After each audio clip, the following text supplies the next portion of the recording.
I dag er jeg så taget ud for at interviewe en person, der har et meget, meget vigtigt erhverv. Han er nemlig præst. Og en præst er der i vores allerstørste øjeblikke i vores liv. Når vi bliver gift med dem, vi holder allermest af. Når vi bliver begravet, fordi vi ikke er iblandt folk længere. Fordi vi ikke er levende længere. De store øjeblikke, der er sikkert også andre, men i hvert fald dem. Dem står du jo for, herr præst. Ja, det gør i hvert fald.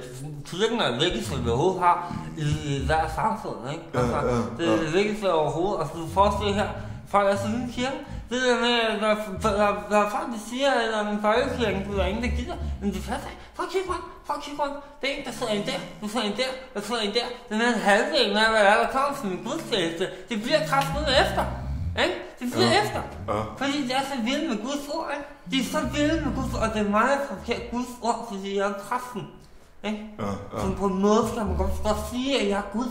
Ikke? Man kan godt sige, at jeg er Gud, men det kan man godt sige, at jeg er Gud. Altså, det kan man faktisk godt. Det kan man faktisk godt. Har du nogensinde set mig over? Eksempelvis, nu prøver jeg bare lige. Det kommer bare. Vi står i Guds hus. Jeg står i Guds hus. Jeg er præst. Det kommer bare. Så prøv at tænke over det, ikke? Du har treenigheden, ikke? Så har du Gud, som er faderen, og så har du Jesus, som er sønnen, og så har du Helligånden, som er Helligånden, ikke? Og så de tre, de danner en trekant, ikke? De danner en trekant. Og hvilken figur er det, der er mest stærk i GMC?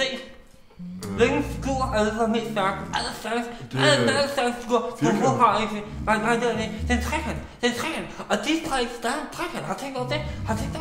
Det er fordi, det er simpelthen den stærkeste form, der findes, så er det en trekant, de danner, ikke? Det er en trekant, de danner. Kan du se det? Ja. Ikke? Det kan jeg godt se. Ja, folk er så vilde med Gud for. Altså, jeg kommer også, jeg kan jo godt gøre det meget om. Det er selvfølgelig nogle præster, der ikke kan finde noget at gøre noget på hovedet. Så er det ikke, det gider høre på. Men altså, man kan faktisk lige en gang komme og sige, okay, har I nogensinde set den, der hedder Løvernes Konge? Det er Disney, der har lavet Walt Disney, ikke? De har lavet en film, der hedder Løvernes Konge. Den kan folk godt lide. Ja, det kan folk godt lide. Og det er fordi, det er jo Bibelen. Det er Bibelen. Disney har lavet en historie om en ussel kat, der lever på en dødsrig sådan, men med en filmhistorie over. Og det viser mig, at filmhistorien er spændende, uanset hvilken kedelig form den kommer i, ikke? Det er bare fordi, sådan er det bare. Du har, så har du Mufasa, der er Gud, og så har du Simba, der er Jesus, og så har du Scar. Scar, det er den onde løve, med en sorte manke, og så et ar ned over øjet, og det er derfor, den hedder Scar, tror jeg. Ja. Det tror jeg faktisk, men er den så Helligånden? Nej, den er ikke Helligånden, den er Lucifer. Vi kalder djævlen, vi Lucifer i kirken. Vi kalder djævlen for Lucifer. Okay, så siger vi her, men hvad så? I Guds eget hus, der er bygget af hellige sten, ude fra markerne omkring bygningen, ikke? Så skal man prøve at tænke på det, ikke? Og så skal man tænke på, fordi så kommer Skare og frister. Men hvis du siger... Og frister Simba. Ja, han frister Simba. Han frister Simba, ikke? Og så kan man se... Så snyder Simba. Ja, ikke? Og så er der det, han dør. Så dør han, ikke? Så dør han ligesom til påske, ikke? Simba dør ikke. Så dør han, ikke? Hvad? Simba dør ikke i lånet. Ja, den anden løver, ikke? Den anden løver dør, ikke? Mufasa. Ja, Mufasa Gud dør, ikke? Ja, så dør han, ikke? Men nu snakker du om trekanter før, med Gud, fader og fader, søn og helligånd, men nu siger du jo fader, søn og Lucifer. Det er en anden trekant jo. Der er mange trekanter, ikke? Jeg tror, kristendommen, den form, der mest beskriver kristendommen, den tror trekanten. Og det tror jeg, det er tit, at faldet 3 år igen, ikke? Ja, det var rigtigt. Det sidste sagde, hvor mange stentavler var det, at Moses gik op på bjerget hen? Det ved jeg ikke. Okay, det var så fra 2. Men hvis der havde været mere, så havde der været 3. 3 vise mænd, for eksempel. Der er 3 vise mænd under 3 ledestjerner, ikke? Nej, kun 1 ledestjerne. Der er 1 ledestjerne, 3 vise mænd. Altså, det tror jeg sgu ikke. Nå.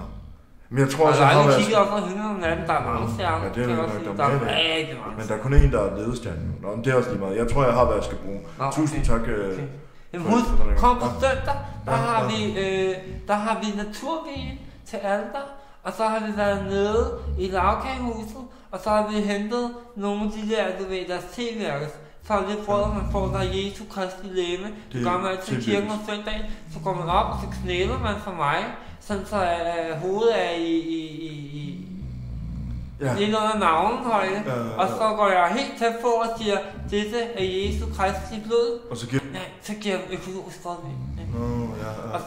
så naturvin, der er økologisk. Og så udover det, så giver jeg Jesu Kristi læbe. Og der har vi taget tilvirkes fra Lavkøb. Det lyder spændende. Men jeg tror, jeg har alt, hvad ja, det er fint. Jeg tror, jeg har alt, hvad jeg skal bruge. Nej, det er fint nok. Tilbage til studiet. Tak skal du have.